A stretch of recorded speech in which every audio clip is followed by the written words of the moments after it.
एक एक को मृत देखा, माँ को, परिवार को, सब।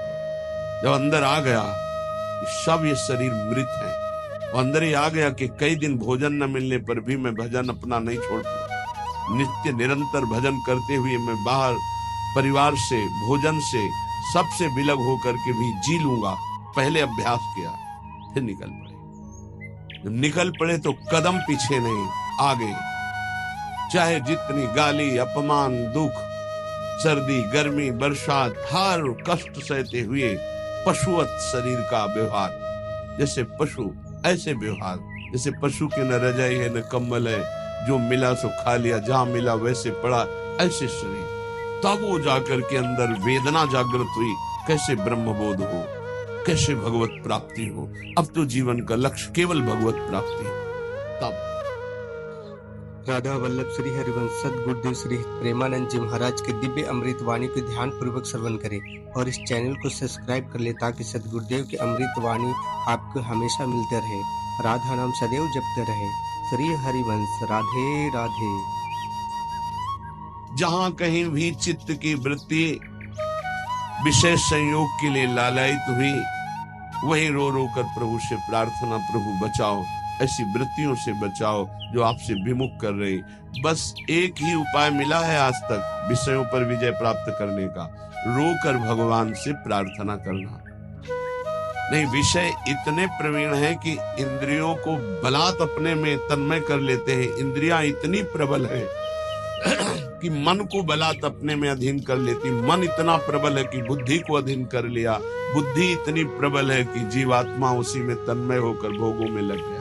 ये कहने में इतना समय लगा, तन्मय होने में इतना भी समय नहीं देता।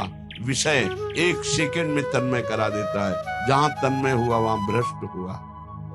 इसलिए कैसी भी परिस्थिति हो, भजन का अभ्यास कर लो। जीवन में एक ही बात दृढ़ निश्चय रही गुरु प्रताप से, हमारा स्मरण न छूटे। बस उसके लिए पूरा जीवन लगा दिया गया है, स्मरण न छूटे। हजारों के बीच में या एकांत में, भूख प्यास में या थके हुए, अपमानित होकर या सम्मानित होकर, सर्दी, गर्मी, बरसात, कोई भी परिस्थिति हमें भगवान से विमुख न कर पावे। कोई कहने वाला थोड़ी था परमार्थ में जब चले, कोई सिखाने वाला थोड़ी था। एकमात्र परमात्मा स्वरूप गुरुदेव हर समय साथ रहते, हमारे दिमाग में रहते। 3 बार गंगा स्नान, चाहे सर्दियों, चाहे गर्मियों, चाहे बरसात हो।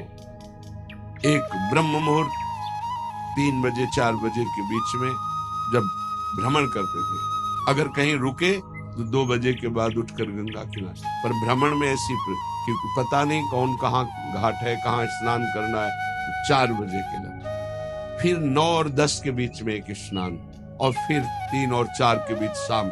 ये शौच लगे न लगे उससे नहीं, 3 बार त्रिकाल स्नान करना और त्रिकाल आराधनाएं कुछ गुरु प्रदत्त। अपने को जब तक आप दुख सुख में समान रखकर साधना में भाव नहीं रखेंगे, तब तक आप नहीं चल सकते। क्योंकि ऐसी परिस्थितियां माया डाल देगी। हमें बड़ा आश्चर्य लगता है, छोटे मोटे रोग, ब्लड प्रेशर लो हो गया, या हाई हो गया, या शुगर बढ़ गई, ये तो बहुत बड़ी बड़ी भयानक परिस्थितियों में महापुरुषों की दिनचर्या में कोई फर्क नहीं पड़ा। देवारीपुर, सेनपुर के समीप, वहीं एक पंजीरी बाबा रहते थे। उनकी एक सिद्धि थी ऐसी, इतना बड़ा पात्र था मिट्टी का, और हजारों, दसियों हजार लोगों को पंजीरी ऐसे देते थे, एक एक मुट्ठी। कितनी भी 100 ग्राम 50 ग्राम उसमें डाल दी गई, बस लाल चला ऐसे ऊपर रख दिया, बस उससे देते चले जाओ। दसियों हजार लोगों को पंजीरी बांट देंगे, उतनी ही बची रहेगी। ऐसे सिद्ध महापुरुष। पर उनका नियम था, सुबह 2 बजे रात्रि से लेकर के दोपहर 2 बजे तक गंगा जी में खड़े होकर मंत्र जपना। प्रारब्ध भोग उपस्थित हुआ, कछुआ ने काट लिया, पर वो अपने हिले नहीं साधन से। अब वहां दंडवत प्रणाम करने वाले हजारों लोग, लेकिन पूछने वाला कौन होता है, आप कैसे? ये तो कोई बिरला ही।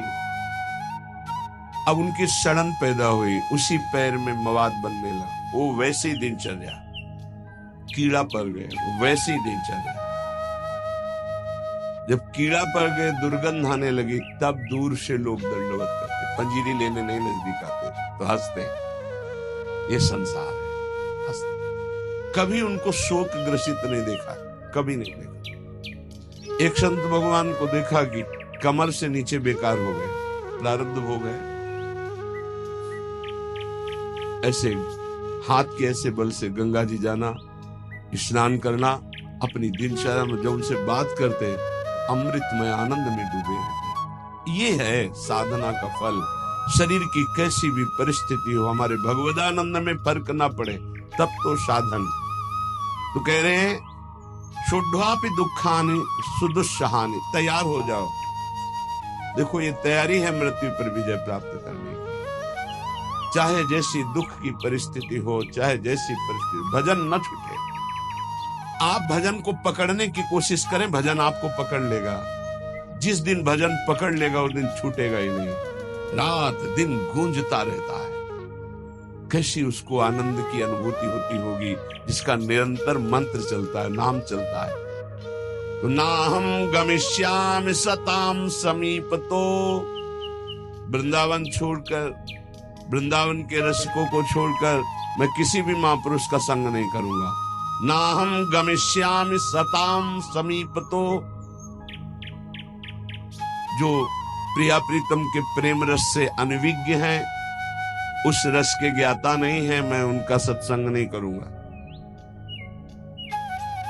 और ना ही करना चाहिए। क्यों? क्योंकि हमारे भाव को पुष्टता मिलेगी, इष्ट मिले और मन मिले, और मिले भजन रस रीति। जहाँ इष्ट मिले, भजन रस रीति मिले, प्रेम रस का मन मिले, वही सत्संग में रंग आएगा, अन्यथा बाधा पड़ जाएगी। क्योंकि बहुत प्रकार की भक्ति है, बहुत प्रकार के भक्त हैं, बहुत प्रकार की साधना है, बहुत प्रकार के साधक है। तो हमारे समाधान का, चित्त के समाधान का विषय रसिक जन है। रे मन रसिकन संग बिन रंच न उपजय प्रेम।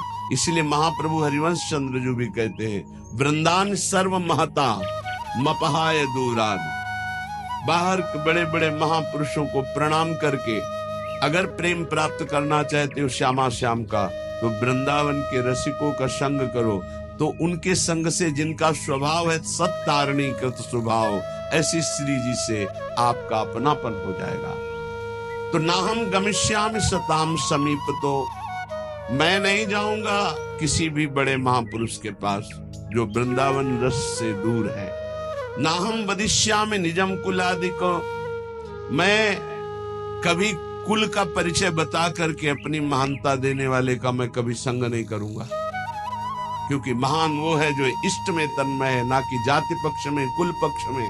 ऐसी महानता ना विद्वान पक्ष की। विद्या रूप महत्व कुल धन यौवन अभिमान, इनका आदर नहीं होता। अगर इनका आदर होता है तो असत का आदर होता है, असत का संग होता है।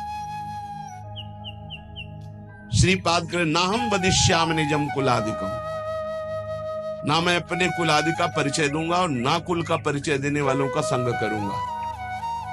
ना हम मुखम दर्शितास्मि कस्यचित्, मैं ऐसे का कभी मुख भी नहीं देखना चाहूंगा जो प्रिया प्रीतम से विमुख होकर के संसार के राग रंग में मगन है। वृंदाटवी वास कृतेति साहसी, मैं अत्यंत साहसी होकर के, असंग रह करके श्री प्रिया प्रीतम का निरंतर भजन करूंगा। आह की दृक पुण्य राशे, आहा कैसे पुण्य प्रकट हो गए कि हमारी श्री जी की करुणा उदय हुई और मुझे वृंदावन धाम का वास मिला, आने को मिला, दर्शन करने। आहा की दृक पुण्य राशे सुपरिणत रियम केयमाश्चर्य रूपा, कारुण्य उदार लीला स्फुरति भगवतः कोनु लाभोद्भुतोयम। आहा मेरे सारे पुण्य फलीभूत हो गए, मुझे वृंदावन आने को मिला, वृंदावन में दर्शन मिले, बिहारी जी के, राधा वल्लभ जी के, राधा रमण जी के, रसिकों का संग मिला, मेरे पुण्य फलीभूत हो गए। आहा